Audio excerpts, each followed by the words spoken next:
Y ahí se fue involucrando un poco con lo del cine, la producción de todo este cuento también, ahí fue. Bueno, yo estaba, o sea, metidísimo en el teatro y era pues prácticamente mi vida, respiraba y vivía por eso.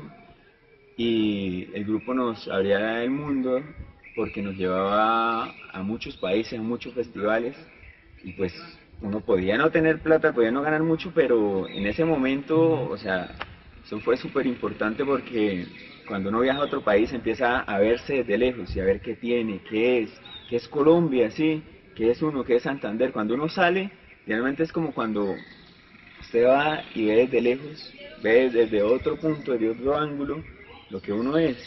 Entonces, en uno de esos viajes que tuvimos, me acuerdo en el Festival de Teatro de La Habana, en Cuba, yo vi un grupo de teatro de niños que fueron los que abrieron ese año el festival, y eran niños de 7 a 12 años, y eran 50 niños en escena que hicieron una función tan maravillosa. El grupo se llama La Colmenita, una obra de teatro de más o menos 2 horas, y la gente aplaudía, lloraba, eran puras historias, eso, del lobito, de Caperucita, todas historias infantiles.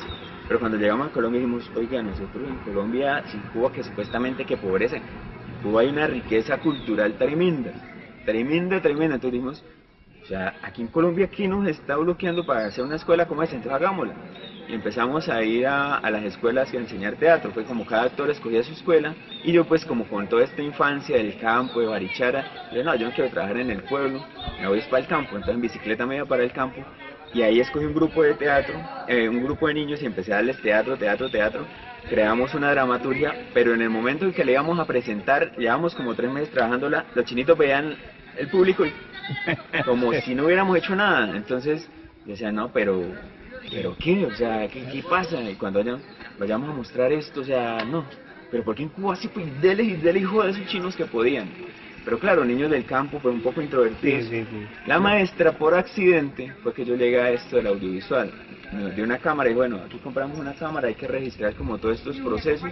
Entonces grábenlos porque vamos a hacer un proyecto como para el Ministerio de Cultura, a ver que el año entrante lo podemos seguir haciendo, pero con un poco de recursos, como para hacerlo más, digamos, más amplio y con más condiciones. Entonces ella me dijo, tome, registre lo que está haciendo allá. Yo me llevé la cámara, pero fue una vergüenza, yo que voy a grabar eso tan flojo que está. Pero cuando le puse la cámara a los niños, inmediatamente los chinitos, en vez de asustarse, vieron en la cámara como un confidente. Entonces ahí empezaron a actuar y eso se expresaban. Y lo mejor de todo es que descubrí que si se equivocaban, podíamos volver a grabar, ¿sí? Podíamos repetir la escena. Entonces los peladitos, pues, mejor dicho, grabamos nuestra primera película, que se llamó La Pescadora del Desierto, que la vamos a mostrar acá en Barichara, y fue una película súper económica, valió más o menos 10.000 pesos, que valían los 2 casetes en ese momento. Claro, claro, pero ahí se va involucrando ya. Sí, en ese momento pues yo dije, no, pues el teatro, digamos, fue mi formación, pero ahí, cuando yo vi que un niño se metían como con esa convicción en ese proceso, cuando veían que actuaban, que la daban toda en esa cámara, que yo los ponía a hacer escenografía y eran ahí dele y hacían unas cosas tan bellas. Entonces yo dije, no, o sea, eso me enamoró tanto que dije, de aquí para adelante yo voy a hacer audiovisual. Y claro, empezó como un conflicto entre el teatro y el video, ¿no? Pues el audiovisual. Y yo dije, no, pues Es claro. yo quiero estudiar esto. Entonces, como tenía toda la experiencia de teatro y conocía a varios maestros, entre ellos, por ejemplo, a Santiago García, a Carlos Reyes, a Jaime Barbini, en una escuela de teatro que teníamos nosotros, yo le dije al maestro Carlos, oiga, yo quiero aprender todo esto de guión, cómo es todo este cuento audiovisual, cómo es el mundo audiovisual. Entonces, mi compañera Emilce González, que es con la que he caminado desde la universidad, de todo este cuento de la cuentería del teatro, ella se había ganado una beca para estudiar dramaturgia con el Ministerio de Cultura. Entonces yo dije, no, pues voy a plantearla para aprender a estudiar guión con el maestro Carlos José Reyes. Y efectivamente me la gané y de ahí me sumergí. Fueron unos meses súper deliciosos, profundizando, sumergiéndome en todo el cine. Y lo mejor fue que ahí aparecieron unos muchachos de la Fundación Arboria, ellos son de Villa de Leyva, nunca los conocía, pues son de Bogotá, pero en Villa de Leyva, y estaban preparando el guión para rodar su primer largometraje que se llama Canción de Iguaque. Ellos estaban como arreglando el guión, y yo como estaba tan sumergido en eso del guión, entonces empecé a contactarme con ellos ahí, y a darles como ideas, y no sé qué, y el hecho fue que me metí tanto que un día el director me dijo, el señor Juan Manuel Benavides, dijo, oye, ¿usted por qué no protagoniza la película? Entonces, cuando me dijo eso, pues yo dije, de una, ¿cómo es la vaina? Pero Sí, claro. entonces fueron 3 meses de rodaje con gente súper profesional en Villa de Leyva, en todo el Valle de Saquencipá, se llama todo ese territorio, y el macizo de Iguaque, y grabamos, y para mí eso fue prácticamente un postgrado. Cuando salí de esa película yo ya salí, mejor dicho, cargado de muchos elementos que empecé a utilizar con los niños en el campo, y a hacer cortometrajes con ellos, estudiando con ellos, creando con ellos y llevándome todas las preguntas que surgían de cada clase y estudie como autodidacta a través de tutoriales, a través de leer en internet muchísimo, investigar solo uno en la casa, pero con una alegría total que pues es la que ha producido pues todos estos resultados creativos con los niños. Entonces ya cuando estaba en el teatro ya estaba, digamos, organizado, digamos, con Emilia, con su señora ya, ¿se pueden decir? Claro, nosotros tenemos una relación ya de muchos años y ya cuando aparecen los niños, mis hijos, Alejandro y Luciana, pues ya... Que tienen ahorita... Sí, Alejandro tiene 6 años, Luciana tiene 2. Ya con ellos, pues nosotros estamos, digamos, ahí empezamos ya a desprendernos un poco del grupo porque ya empezamos a hacer familia, ahora sí, un núcleo. Y ahí sale Fundación Ojo de Agua. Y ahí entonces decimos, bueno, sí, podemos seguir con el grupo, pero el teatro es demasiado exigente, el teatro es muy celoso, entonces es un arte que le pide a usted su vida, entréguela acá toda. Y claro, yo con los niños, entonces un ensayo, el niño llorando, yo decía, bueno, es mi hijo, es el teatro, entonces al menos por un momento yo digo, vamos a hacer nuestro proyecto donde nosotros podamos movernos al ritmo de nuestros hijos, ¿sí? Que no tengamos que sacrificar su infancia porque dejarlos por ahí con una persona, con otro, cuídanos, no, sino que nosotros podamos trabajar y vivir con ellos. Entonces nos inventamos el proyecto y dije, pues esto que estoy desarrollando con los niños es súper chévere porque uno se pone sus horarios, trabaja con ellos y sobre todo trabaja con niños, entonces hagámosle.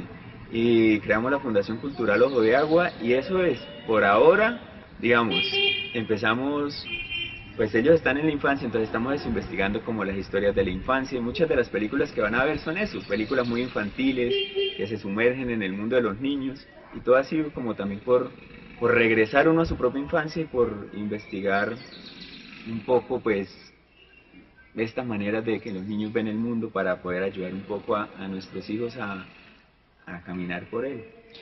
Bueno, ya entramos un poco en lo que es ya la Fundación Ojo de Agua, donde se han desarrollado cantidad de proyectos. Cuéntenos un poco de esta fundación, cómo han estado trabajando. La Fundación Cultural Ojo de Agua pues ha trabajado en 2 departamentos, que es donde pues yo me muevo, en Boyacá y acá en Santander. En Santander pues hasta este año como que empezamos así en serio, este primer semestre. Ya hacía como unos 3, 4 años ya había hecho acá un cortometraje con niños y pues fue un producto muy bonito, se llama Cartas del Viento, acá en Tele9 lo han transmitido. Y pues ya la Fundación Ojo de Agua se dedica es como a proyectos audiovisuales, es una fundación cultural, pero digamos lo hemos enfocado a los audiovisuales, totalmente al audiovisual. Y nosotros llegamos a las escuelas, donde yo he trabajado, por ejemplo en Villa de Leyva, sigue funcionando. Entonces lo que hemos hecho es como apoyarnos en mucha gente que hace cine. Por ejemplo está Juan Manuel Benavides, que fue el director de la película en la que yo actué. Él trabaja como profesor en una de estas escuelas. Trabaja Juan Camilo Pardo, que es hay gente que ha estudiado cine por allá en Argentina, en diferentes países, o Tatiana, que es formada también en Bogotá. Mejor dicho, llegan acá, son profesionales del cine, pero entonces nos dice, vea, pues yo tengo la pedagogía, ustedes tienen todo el conocimiento del cine, entonces unámoslo. Y empezamos a trabajar con ellos en las escuelas, y siempre se dan talleres a los chicos de todo este acercamiento al mundo audiovisual, de manejo de cámaras, manejo de equipos, de todo el lenguaje del guión, sobre todo de cómo crear historias, porque si hay algo importantísimo que hemos encontrado en el audiovisual es que es una herramienta fundamental para hablar de lo nuestro, para hablar de nuestras propias cosas. Digamos, la televisión nos manda mucho a ver cosas de otros lados, de otros lugares, de Norteamérica, bueno, eso es muy válido, sí, pero no es lo único. Es decir, de nosotros también podemos hablar porque nosotros también somos seres humanos con historias, con pasiones, con dolores, con problemas, con sueños. Entonces eso es lo que hemos hecho con los niños, es decir, miren, lo que viene a otro lado es más bien y nos ayuda, pero lo nuestro también es supremamente digno e importante para hacer de ellos el material de nuestras creaciones. Entonces todo lo que hemos hecho, siempre, absolutamente todo, a partir de los niños. Este año se marcó un proyecto grande. La Escuela Audiovisual para la Infancia, sí. Entonces ya se está desarrollando, y entonces en Tele9 vamos a estar pasándole estos videos. Oscar nos va a documentar un poco cómo fue la realización, cómo se trabajó un poco esta parte del proyecto. Aquí hay que agradecerle, aprovechar como este espacio que me ha dado Tele9 para agradecerle al Ministerio de Cultura, de verdad, porque ha sido el gran patrocinador de mi formación como artista, como creador audiovisual. Desde siempre, de las becas que me dio para estar en el grupo de teatro, las becas que nos daban el grupo de teatro para montar las obras, el patrocinio para hacer las escuelas de teatro donde conocí estos importantes maestros. Y ahora acá es el gran patrocinador y el gran gestor de este proyecto. Siempre ha creído en nuestro proceso, pues siempre nosotros entramos a las convocatorias nacionales. Eso no es de, oiga señor, ayúdeme, no, siempre participamos en esas convocatorias nacionales que se abren, como el Programa Nacional de Concertación Cultural o las pasantías nacionales. Por ejemplo, en este momento yo sigo formándome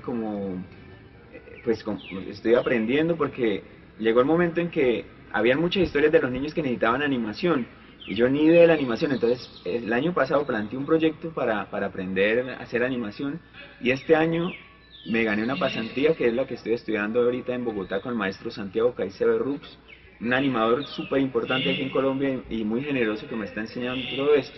Entonces el ministerio este año apoyó de igual forma la Escuela Audiovisual para la Infancia aquí en Barichara.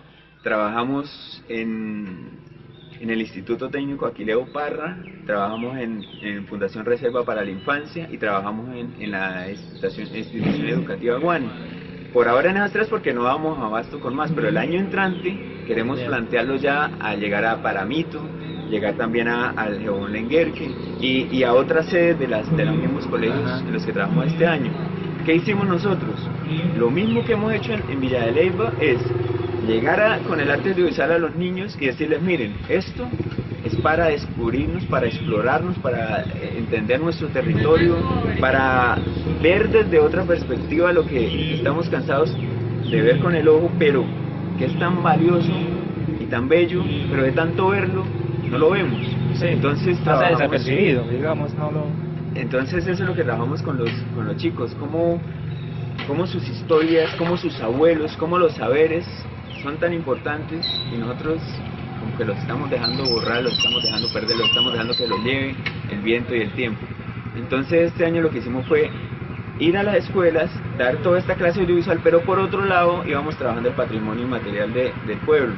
Entonces uno de los niños, decíamos, bueno, ¿quién tiene un abuelito que sepa hacer tal cosa, tal otra?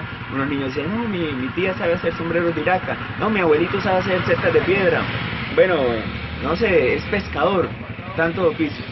Con base en eso empezamos a hacer toda una investigación, vamos donde el abuelo, lo conocemos, por ejemplo, doña Lucila Reyes, fuimos y aprendimos a hacer chocolate. Entonces ella nos enseña cómo se hace el chocolate, nos habla de anteriormente cómo se vivía, porque la gente tenía pues esta longevidad de que no se enfermaban, llegaban a los 90, 100 años súper bien, y ahorita nosotros con 70 ya estamos prácticamente enfermos y acabados, o si llegamos por allá.